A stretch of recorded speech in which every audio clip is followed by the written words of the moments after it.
Hello friends, তোমাদের সকলকে দাদেবজি চ্যানেলে স্বাগত। আজকে আলোচনা করব ক্লাস 12 ফোর্থ সেমিস্টার পলিটিক্যাল সায়েন্সের তোমাদের যে ষষ্ঠ অধ্যায়টি আছে সংবিধান সংশোধন ও স্থানীয় স্বায়ত্তশাসন ব্যবস্থা, এই অধ্যায় থেকে আজকে আলোচনা করব ৭৩তম সংবিধান সংশোধন। আর এর মধ্যেই আলোচনা করব গ্রাম পঞ্চায়েত, পঞ্চায়েত সমিতি, জেলা পরিষদ, এর গঠন, কার্যাবলী সম্পূর্ণ বিস্তারিত আলোচনা করব। আর নেক্সট ক্লাসে আমরা আলোচনা করব ৭৪তম সংবিধান সংশোধনী, আর তার দ্বারাই তোমাদের এই সিলেবাস, তোমাদের ফোর্থ সেমিস্টারের রাষ্ট্রবিজ্ঞানের সম্পূর্ণ সিলেবাস শেষ হয়ে যাবে।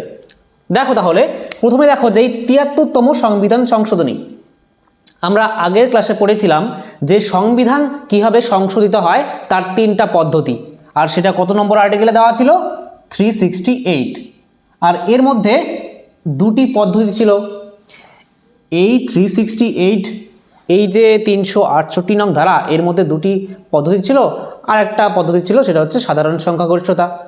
তাহলে এই আর্টিকেলের মধ্যে যে দুটি পদ্ধতি আছে, একটা হচ্ছে বিশেষ সংখ্যাগরিষ্ঠতা, আর একটা হচ্ছে বিশেষ সংখ্যাগরিষ্ঠতার সঙ্গে সঙ্গে রাজ্যের অনুমোদন, তাই তো? তাহলে এই যে ৭৩তম সংবিধান সংশোধনী হয়েছিল, সেটা কিন্তু এই ৩ নম্বর সব থেকে যে জটিল যে প্রক্রিয়াটা, জটিল যে পদ্ধতিটা সংবিধান সংশোধনের, সেই পদ্ধতি অনুসরণ করে কিন্তু এই ৭৩তম সংবিধান সংশোধনী হয়েছিল।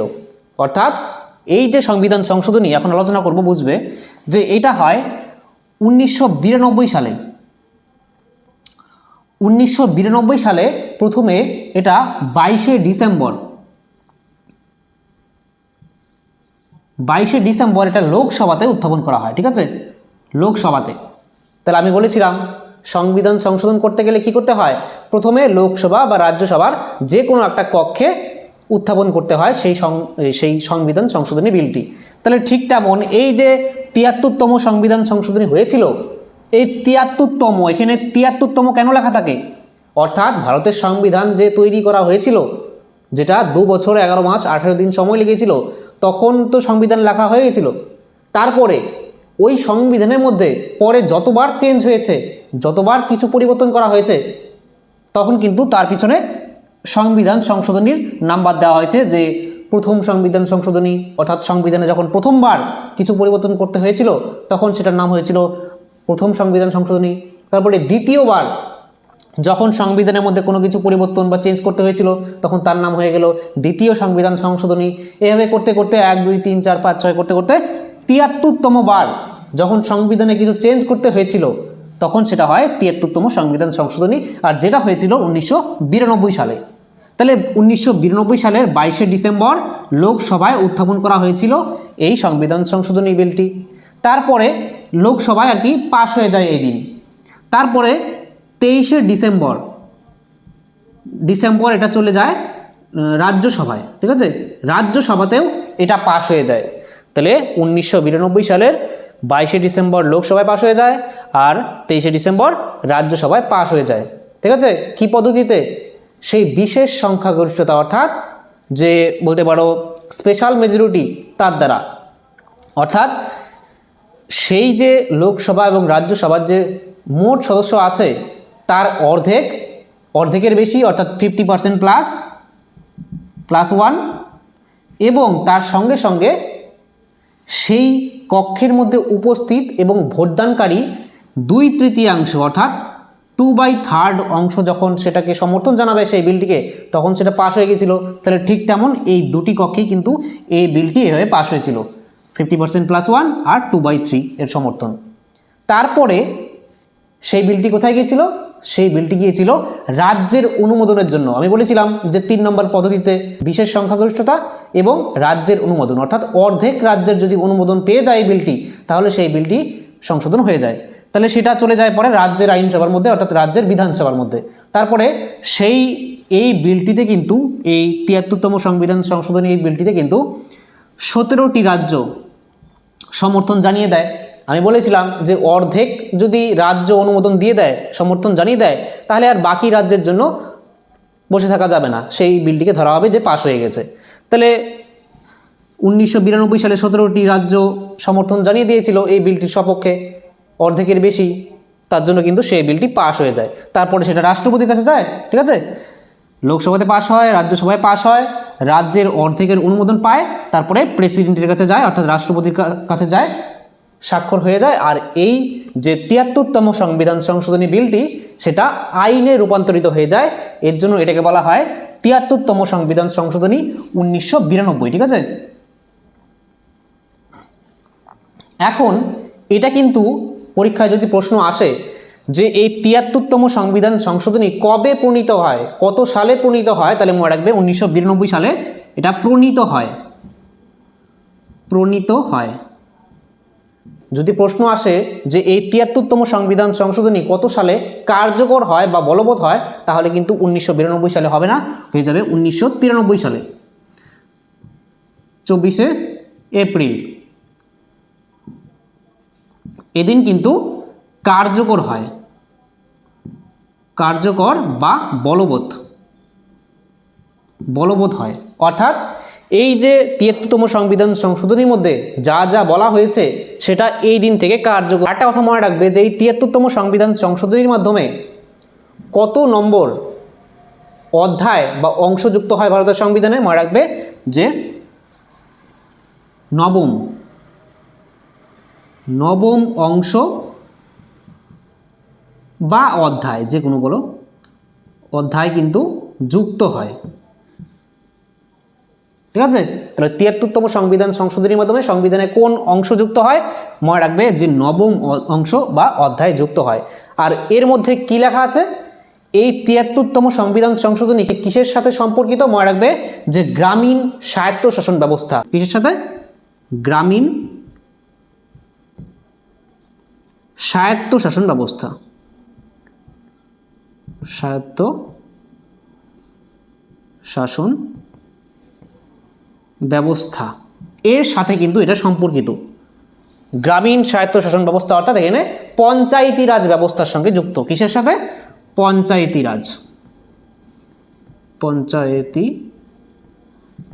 রাজ ব্যবস্থা। আর এই পঞ্চায়েতি রাজ ব্যবস্থার কয়টি স্তর, মনে রাখবে যে এই পঞ্চায়েতি রাজ ব্যবস্থার ৩টি স্তর। আর সেই ৩টি স্তর কি কি, মনে রাখবে যে পঞ্চায়েতি রাজ ব্যবস্থার যে ৩টি স্তর সেটা হচ্ছে, ১ নম্বর হচ্ছে গ্রাম পঞ্চায়েত,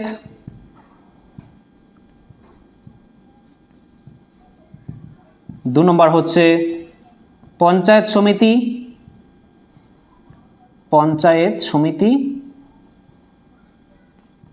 আর ৩ নম্বর হচ্ছে জেলা পরিষদ।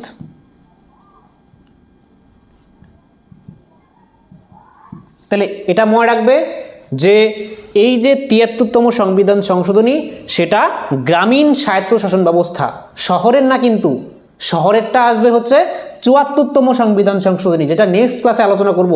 ৭৪তম সংবিধান সংশোধনী সেটা কিন্তু শহরের স্বায়ত্তশাসন ব্যবস্থার সঙ্গে যুক্ত, কিন্তু ৭৩তমটা গ্রামীণ স্বায়ত্তশাসন ব্যবস্থার সঙ্গে যুক্ত।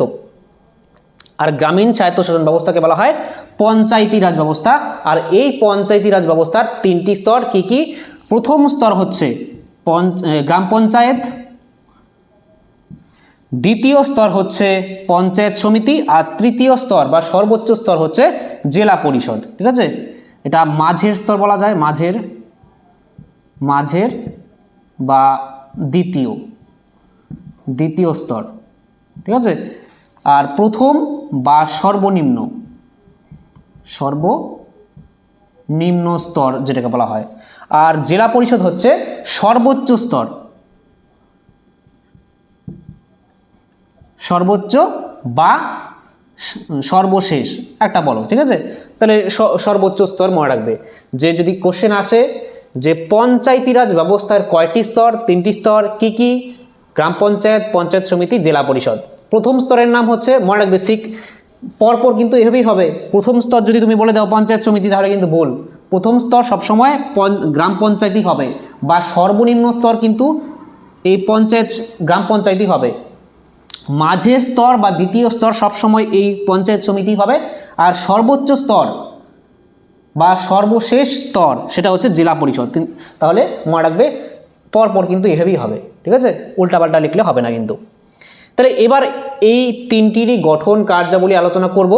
ঠিক আছে, তাহলে এখন আগে এই ৭৩তম সংবিধান সংশোধনীর বৈশিষ্ট্য দেখে নিই। এটা কিন্তু তোমাদের 4 মার্কসের জন্য আসতে পারে, 4 মার্কসেরও আসতে পারে, আবার 2 মার্কসেরও আসতে পারে। কি হবে যে ৭৩তম সংবিধান সংশোধনীর দুটি বৈশিষ্ট্য লেখো, বা 4 নম্বরে দিয়ে দিল যে ৭৩তম সংবিধান সংশোধনীর বৈশিষ্ট্যগুলি আলোচনা করো। তাহলে এক এক করে এর বৈশিষ্ট্যগুলি আলোচনা করব, ফিচার্সগুলি।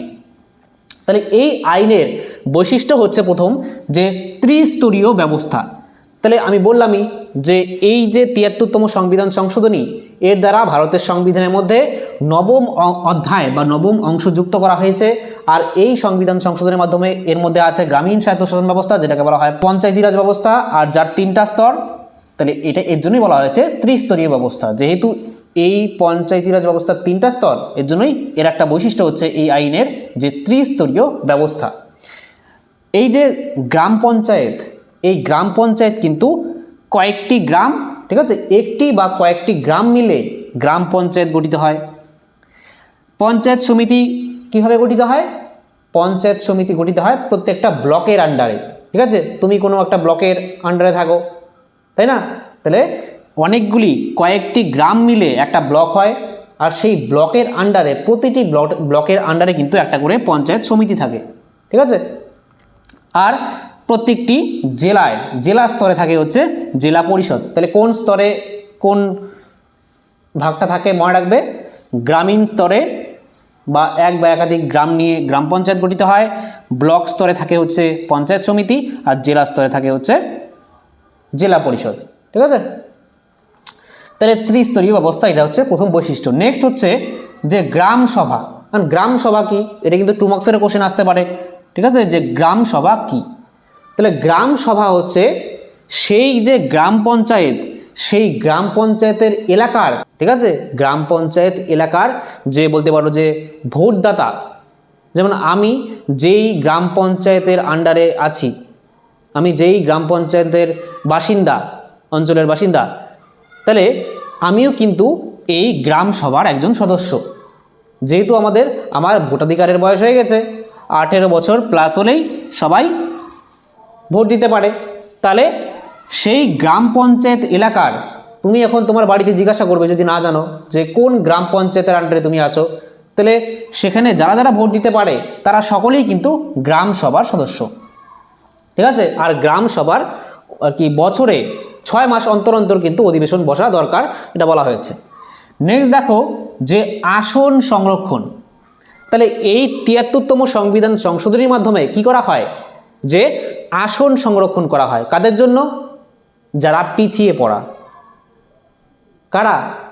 যেমন SC, scheduled caste, ST, scheduled tribe, ঠিক আছে, অর্থাৎ তপশিলি জাতি, তপশিলি উপজাতি। এই এসসিদেরকে বলা হয় হচ্ছে তপশিলি জাতি, আর এসটি অর্থাৎ শিডিউল ট্রাইব তাদেরকে বলা হয় তপশিলি উপজাতি, ঠিক আছে, আর কি কাস্ট বলা যায় আর কি। তাহলে এদের জন্য কিন্তু আসন সংরক্ষিত আছে। কিসের আসন? যেই পঞ্চায়েতি রাজ ব্যবস্থার মধ্যে যখন নির্বাচন হয়, প্রত্যেক 5 বছর অন্তর অন্তর কিন্তু এই পঞ্চায়েতের নির্বাচন হয়। 3টা স্তর যে আছে না, এই 3টা স্তরের একবারে নির্বাচন হয়। প্রত্যেকটা স্তরের মধ্যে যে সদস্যরা নির্বাচিত হয়ে আসেন একবারে হয়ে যায়, সেটা 5 বছর অন্তর অন্তর হয়, ঠিক আছে। তাহলে এই যে এসসি এসটি তাদের জন্য কিন্তু আসন সংরক্ষিত থাকে কিছুটা অংশ, যে এই কয়েকটা আসন সেটার মধ্যে শুধুমাত্র সেই এলাকার এসসিরাই দাঁড়াতে পারবে নির্বাচনে, আর এসটিরাই নির্বাচনে দাঁড়াতে পারবে, প্রতিদ্বন্দ্বিতা করতে পারবে, ঠিক আছে, যাতে তারাও আর কি সেই যে স্বায়ত্তশাসন সেটার মধ্যে অংশীদারি হতে পারে। এখন দেখো তোমাদের এই অধ্যায়ের নামই হচ্ছে সংবিধান সংশোধন এবং আর কি স্থানীয় স্বায়ত্তশাসন ব্যবস্থা। তাহলে স্থানীয় স্বায়ত্তশাসন ব্যবস্থা কাকে বলা হয়? স্থানীয়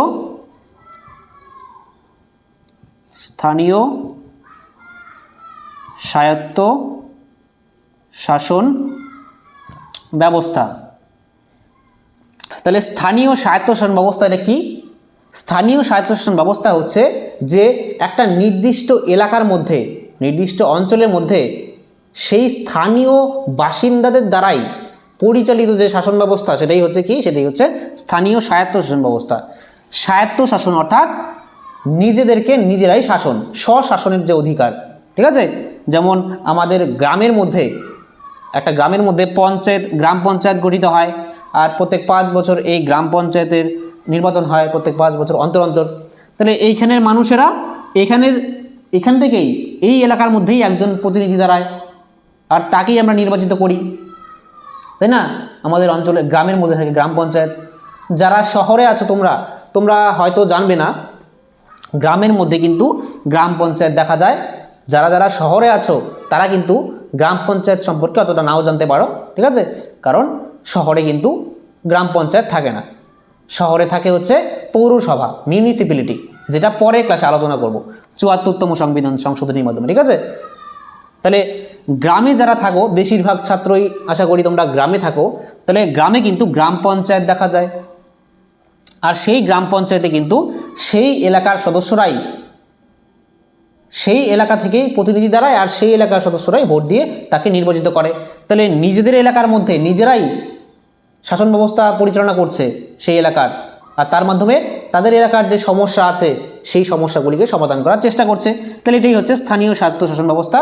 স্থানীয় লোকদের দ্বারা নিজেদেরকে নিজেরাই যে শাসন করছে, নিজেদের সমস্যাগুলিকে তারা সমাধান করছে, এটাই হচ্ছে স্থানীয় স্বায়ত্তশাসন ব্যবস্থা। তার দ্বারা কি হবে? তার দ্বারা আর কি গণতন্ত্র আরও মজবুত হবে, ডেমোক্রেসি আরও মজবুত হবে, তাই না? আর ক্ষমতার বিকেন্দ্রীকরণ ঘটবে। যেমন কেন্দ্র সরকার আছে, তার নিচে রাজ্য সরকার আছে, এখন রাজ্য সরকারের নিচেও এই স্থানীয় স্বায়ত্তশাসন ব্যবস্থা আছে, লোকাল সেলফ গভর্নমেন্ট আছে, ঠিক আছে?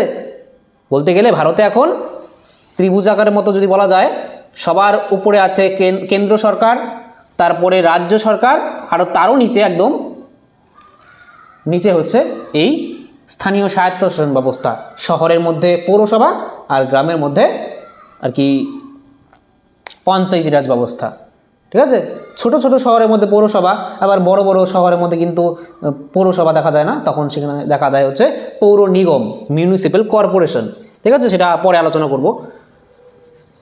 তাহলে কি বলছিলাম যে হ্যাঁ, আসন সংরক্ষণ। তাহলে আসন কিন্তু সংরক্ষণের ব্যবস্থা করা হয়েছে এই আইনের দ্বারা এসসি এবং এসটিদের জন্য, অর্থাৎ তপশিলি জাতি এবং তপশিলি উপজাতিদের জন্য, ঠিক আছে? আর তাছাড়াও মহিলাদের জন্য, মহিলাদের জন্য কিন্তু 1/3 কত আসন মনে রাখবে? যে 1/3, ঠিক আছে? মহিলাদের জন্য কত শতাংশ আসন, কত অংশ আসন সংরক্ষণ করা হয়েছে মনে রাখবে যে 1/3 আসন কিন্তু এই পঞ্চায়েতি রাজ ব্যবস্থার মধ্যে প্রত্যেকটা স্তরে 1/3 আসন কিন্তু মহিলাদের জন্য সংরক্ষিত করা আছে। এটা এই আইনের আরেকটা বৈশিষ্ট্য। নেক্সট হচ্ছে যে কার্যকালের মেয়াদ, যে এই যে গ্রাম পঞ্চায়েত, তারপরে পঞ্চায়েত সমিতি আর জেলা পরিষদ, এর কার্যকালের মেয়াদ কত বছর মনে রাখবে? 5 বছর, ঠিক আছে? 5 বছর পর পর কিন্তু নির্বাচন হয়, তাহলে 5 বছরই এর কার্যকালের মেয়াদ। নেক্সট দেখো যে অর্থ কমিশন, ঠিক আছে? Finance commission. তাহলে এই অর্থ কমিশন কে গঠন করে মনে রাখবে? যে সেই রাজ্যের রাজ্যপাল কিন্তু গঠন করে থাকে। প্রত্যেকটা রাজ্যে সেই নিজ নিজ রাজ্যের যে রাজ্যপাল আছে, সেই রাজ্যপাল কিন্তু এই অর্থ কমিশন গঠন করে থাকে। এটা এই আইনে বলা হয়েছে, ঠিক আছে? কি বলা হয়েছে? যে এই অর্থ কমিশন এখন কি করবে?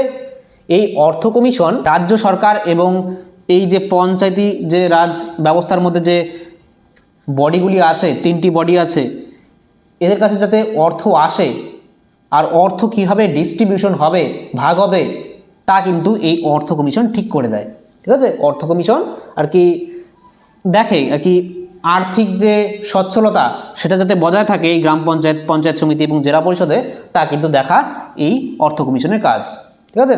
যেমন কেন্দ্রে কিন্তু অর্থ কমিশন গঠন করা হয়, সেটা রাষ্ট্রপতি গঠন করে থাকে, তাই না? কেন্দ্রে রাষ্ট্রপতি ফাইন্যান্স কমিশন গঠন করে প্রত্যেক 5 বছর অন্তর অন্তর। আর সেই ফাইন্যান্স কমিশন বা অর্থ কমিশন কি করে থাকে? যে কেন্দ্র সরকার এবং রাজ্য সরকারের মধ্যে কিভাবে অর্থ বন্টিত হবে সেটা কি বলে দেয় কেন্দ্রীয় যে অর্থ কমিশন সেটা। আর এটা হচ্ছে স্টেট ফাইন্যান্স কমিশন, অর্থাৎ রাজ্যের যে অর্থ কমিশন সেটা ঠিক করে যে রাজ্য সরকার এবং যে এই বডিগুলি আছে পঞ্চায়েতি রাজ ব্যবস্থা, এদের মধ্যে টাকা কীভাবে, অর্থ কীভাবে ডিস্ট্রিবিউশন হবে, এটা দেখে দেয়, ঠিক আছে? তাহলে এই হয়ে গেল ৭৩তম সংবিধান সংশোধনের বৈশিষ্ট্য। এবার এক এক করে এই গ্রাম পঞ্চায়েত, পঞ্চায়েত সমিতি এবং জেলা পরিষদ গঠন কার্যাবলী দেখব। ঠিক আছে, আগে এখানে লিখে দিচ্ছি, তারপরে এক এক করে আলোচনা করছি। এবার দেখো যে এই গ্রাম পঞ্চায়েত সম্পর্কে আলোচনা করব। দেখো পঞ্চায়েতি রাজ ব্যবস্থার ৩টি স্তরের মধ্যে প্রথম স্তর বা সর্বনিম্ন স্তর হচ্ছে এই গ্রাম পঞ্চায়েত।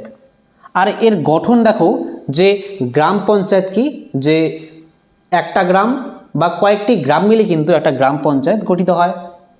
আর সেই গ্রাম পঞ্চায়েত এলাকার সমস্ত যে প্রাপ্তবয়স্ক ভোটাধিকারী আছে, যারা নাগরিক আছে, বাসিন্দা আছে, যাদের ১৮ বছরের বেশি হয়েছে, তাদের প্রত্যক্ষ ভোটের মাধ্যমে অর্থাৎ সরাসরি ভোটের মাধ্যমে কিন্তু এই গ্রাম পঞ্চায়েতের সদস্যরা নির্বাচিত হয়ে আসেন।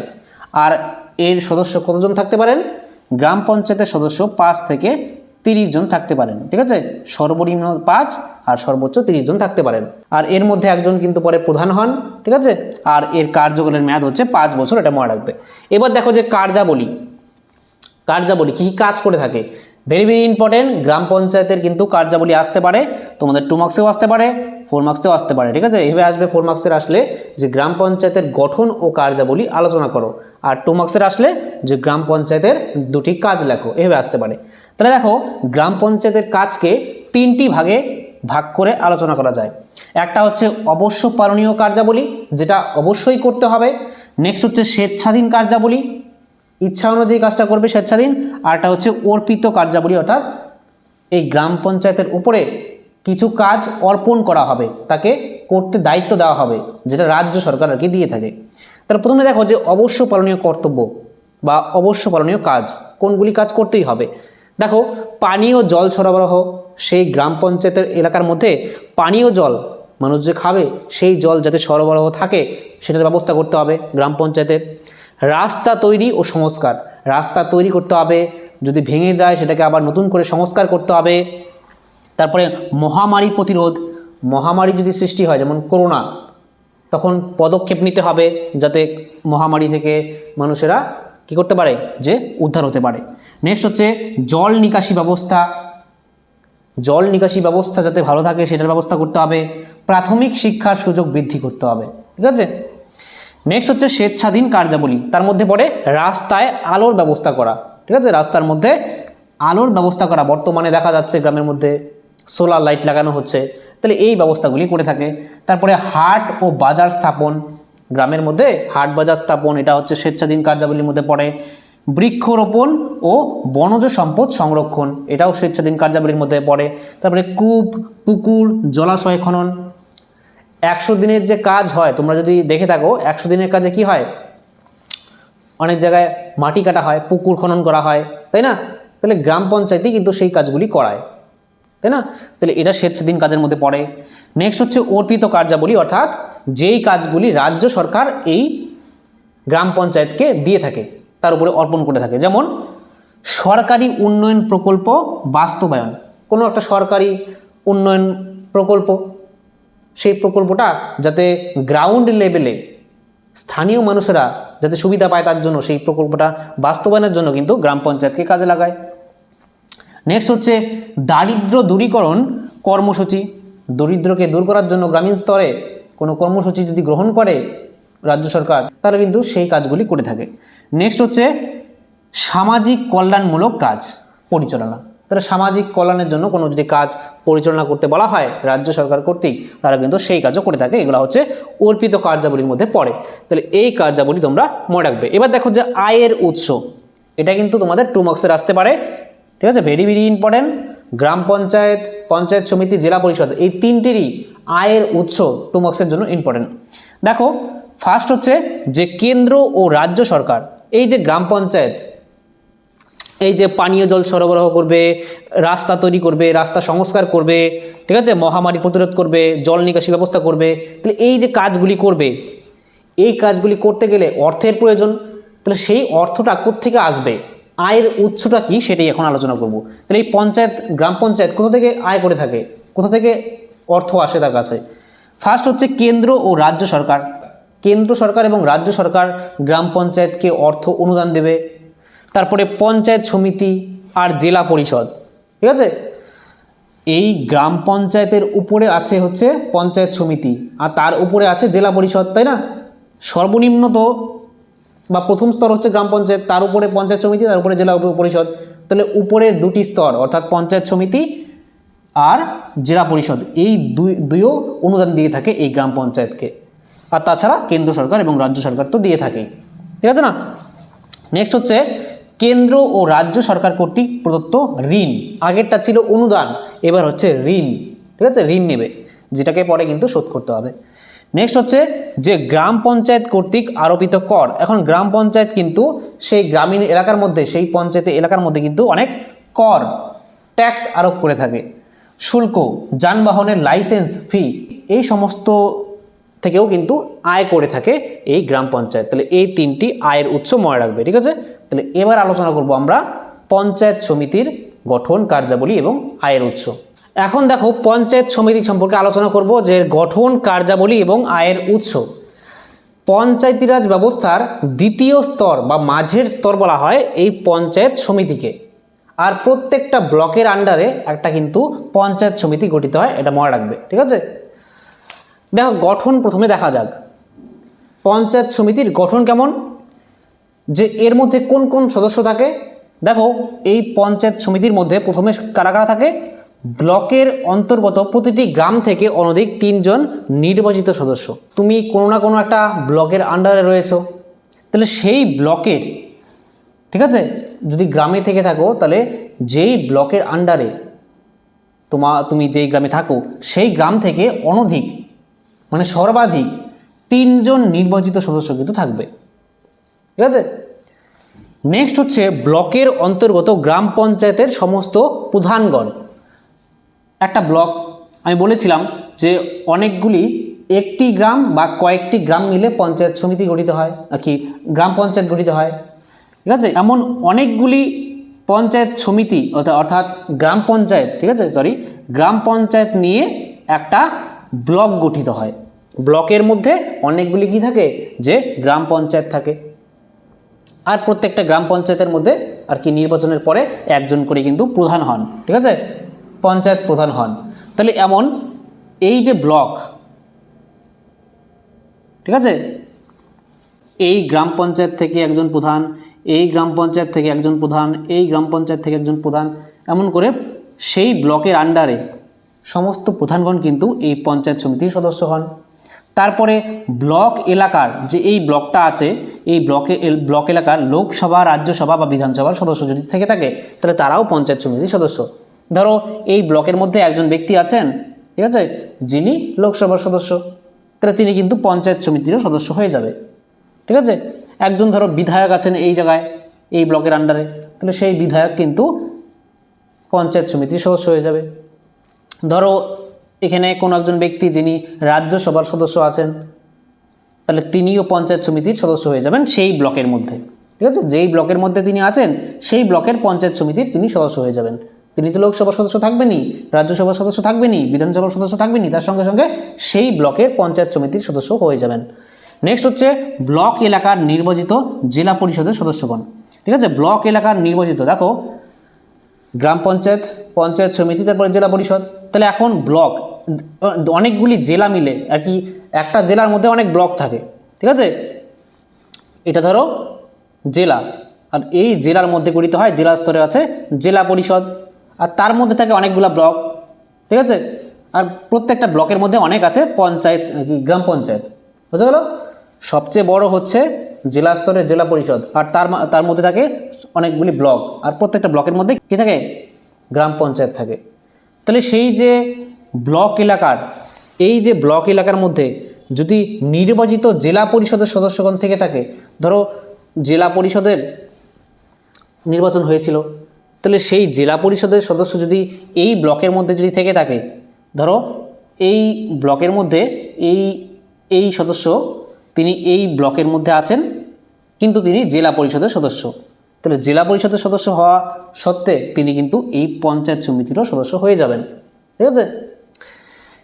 তাহলে এই সমস্ত সদস্য মিলে কিন্তু পঞ্চায়েত সমিতি গঠিত হয়, এটা মনে রাখবে, ঠিক আছে? নেক্সট দেখো কার্যাবলী। কী কী কাজ করে থাকে এই পঞ্চায়েত সমিতি? ফার্স্ট হচ্ছে যে সংশ্লিষ্ট ব্লক এলাকার বিভিন্ন গ্রাম পঞ্চায়েতের উন্নয়নমূলক প্রকল্পগুলির মধ্যে সমন্বয় সাধন করা।